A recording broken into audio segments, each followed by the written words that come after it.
कौनो कौनो नु मर्दा सन के अपना पैसा पे बड़ा घमंड रहेला, पैसा पे इतना घमंड रहेला जनक जोरे नहीं के बुझाला नु के पैदा होते उ अंबानी एक खाली बनल रहला ना, स्ट्रगल ना तो करला भले नु स्ट्रगल लोग खेत में जाकर टट्टी कइले होइलो, पूरा खानदान काम कइले होई घर के जो ना करे के तन पूरा खानदान कइले होई,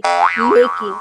जब दू पैसा कमा लो ना तो उनका लोग घमंड माने फूले ना समय इतना घमंड दिखाई लो कि बाप रे उनका ऐसा केहू ना। वो तो शुरू से बचपने से एकदम अंबानी के घर खानी रहल बने, अंबानी के फैमिली में रहल बने। भाई अपन बैकग्राउंड तो पहले चेक कर ली, थोड़ा कहाँ से उठ के कहाँ आइल बनी तब घमंड दिखाई तो सो भी हर जगह घमंड ना दिखाए के। हमरा कहे माने जेकरा लोग दिखाओ तनी थोड़ा घमंड नु चुप बा तबे तक अच्छा बा, अगर वो बोलल स्टार्ट कर दिन इंसान तो थोड़ा कहीं के ना रह जाए। तो ए से अपन ये तो अपने हाथ में रहेला, मर्द बानी तो मर्द खानी रही। आ मर्द में ही ना होला थोड़ा एटीट्यूड दिखाए थोड़ा घमंड बा थोड़ा मर्द कहे, वो कमजोर मर्द होला, कमजोर दिल के इंसान होला लोग।